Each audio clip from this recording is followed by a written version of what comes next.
जय माता दी, जय महाकाल।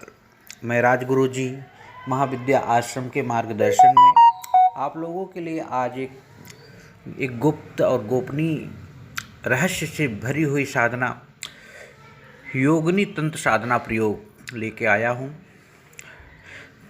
योगिनी के बारे में कहा जाता है कि माँ आदिशक्ति की सहायिकाएँ होती हैं और तंत्र में इनके बिना किसी भी महाविद्या को सिद्ध नहीं किया जा सकता है।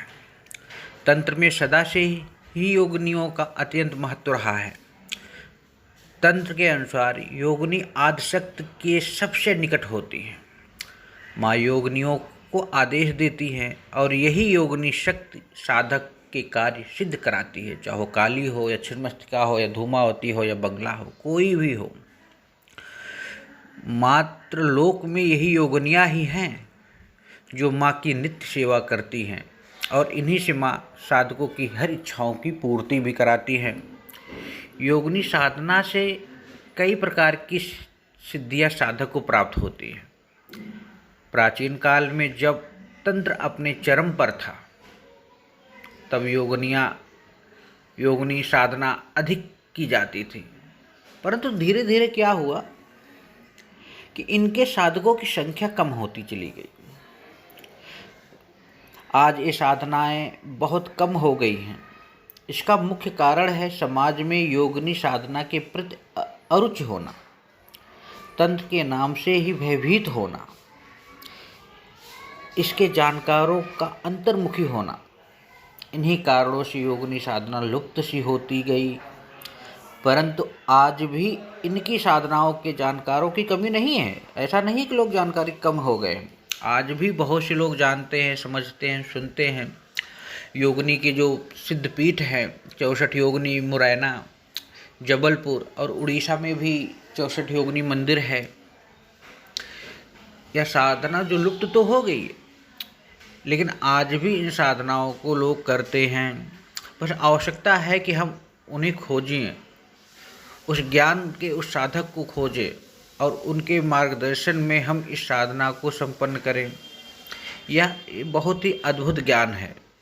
इसकी रक्षा आज हमें और आपको, सभी साधकों को, सभी जनमानस को करनी ही पड़ेगी। अगर आप इस साधना की सुरक्षा नहीं कर पाएंगे या इसका प्रचार प्रसार नहीं कर पाएंगे तो ये समझ लीजिए कि आप कितनी भी महाविद्या को कितनी ही दिन, कितनी ही समय करते रहो, वो महाविद्या कभी भी सिद्ध नहीं हो सकती है।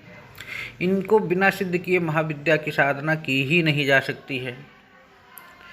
आज इसी घड़ी में हम आप लोगों के लिए चर्चा कर रहे हैं सिद्ध योगिनी की। कई स्थानों पे इनको सिद्धा योगिनी या सिद्धदात्री योगिनी भी कहा गया है। ये सिद्धि देने वाली ही योगिनी है। इनके बिना कोई साधना की कल्पना करना ही अपने आप में एक अधूरा सा ख्वाब है। जिन साधकों की साधनाएं सफल नहीं होती हों या पूर्ण सफलता न मिल रही हो तो साधक को सिद्ध योगिनी की साधना करनी चाहिए। इसके अलावा सिद्ध योगी की साधना से साधक में सतत प्राण ऊर्जा बढ़ती जाती है और साधना में सफलता के लिए प्राण ऊर्जा का अधिक महत्व होता है। विशेषकर माँ शक्ति की उपासना करने वाले साधकों को तो सिद्ध योगिनी की साधना करनी ही चाहिए। महाविद्या की साधना करने वालों को तो ये बहुत ज़रूरी है, क्योंकि योगिनी साधना के बाद ही भगवती की कोई साधना की जाए तो उसमें सफलता का अवसर बढ़ जाता है। साथ ही इन योगिनी की कृपा से साधक का गृहस्थ जीवन भी बहुत ही सुखमय होता है। जिन भी साधकों के जीवन में आकरण, निरंतर कष्ट आते रहते हैं, वह स्वतः ही इस साधना करने से पलायमान हो जाते हैं या नष्ट हो जाते हैं या चले जाते हैं। आज मैं इसी साधना की विधि आप लोगों के लिए लेके आया हूँ और यही साधना विधि बताने जा रहा हूँ। अब आप ये जानिए कि ये साधना कब करनी चाहिए। आप ये साधना किसी भी कृष्ण पक्ष की अष्टमी से आरंभ कर सकते हैं। इसके अलावा किसी भी नवमी या शुक्रवार की रात भी उत्तम है इस साधना के लिए। साधना का समय जो होगा वो अपने हिसाब से चुन लीजिए। वैसे तो 11 बजे है, लेकिन उसके पहले भी रात को कर सकते हैं, 9 बजे से भी। आपका जो आसन है लाल वस्त्र होना चाहिए। इस साधना में सभी वस्तु लाल होनी बहुत ही आवश्यक है। आप उत्तर दिशा की ओर मुख करके बैठ जाएं।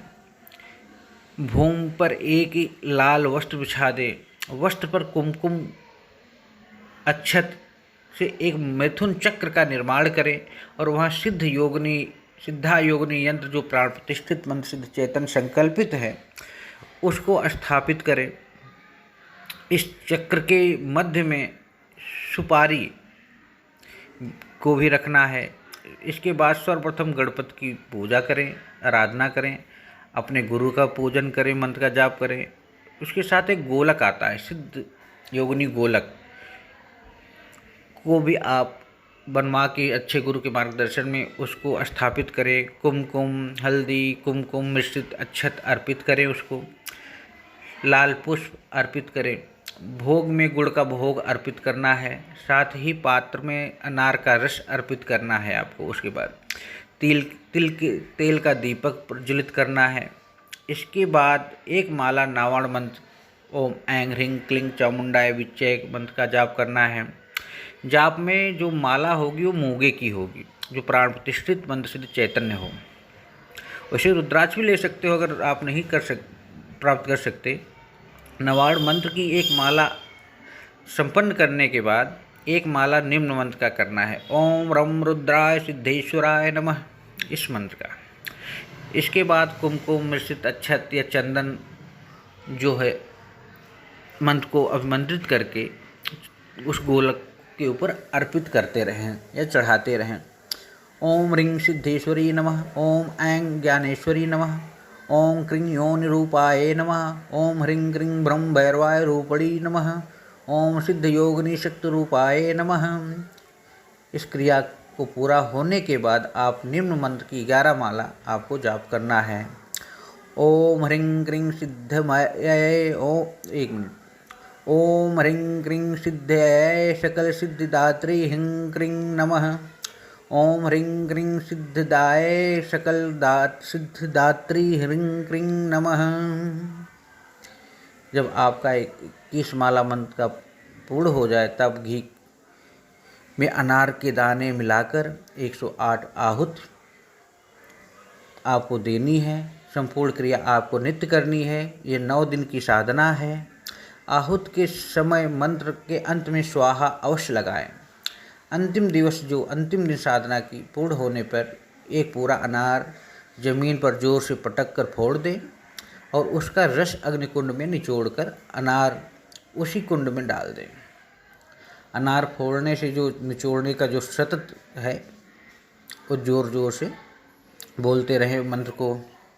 सिद्ध योगिनी जब साधना संपन्न हो जाती है तो साधना समाप्त के बाद अगले दिन उस गोलक को धोकर साफ कर कपड़े से पोंछ लें और सुरक्षित रख लें। कपड़े का विसर्जन करना है आपको। नित्य अर्पित किया गया अनार का रस गुड़ साधक स्वयं ग्रहण करें। स्वयं संभव हो तो एक कन्या को भोजन करवाकर दक्षिणा दें। ये संभव ना हो तो देवी के मंदिर में दक्षिणा के साथ मिठाई का दान कर दें। इस प्रकार ये दिव्य साधना पूर्ण होती है। निश्चय ही अगर साधना पूर्ण मनोभाव से और समर्पण के साथ की जाए तो साधक के जीवन में सकारात्मक परिवर्तन स्वयं ही आने लगते हैं और जीवन को एक नवीन दिशा मिलती है।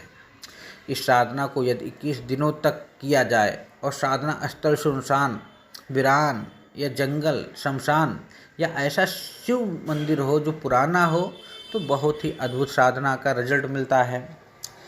आप लोगों को अगर ये साधना करनी है कभी भी किसी भी साधक को तो हमारे महाविद्या आश्रम से संपर्क कर सकता है और हमारे महाविद्या आश्रम के मार्गदर्शन में इस साधना को संपन्न कर सकता है।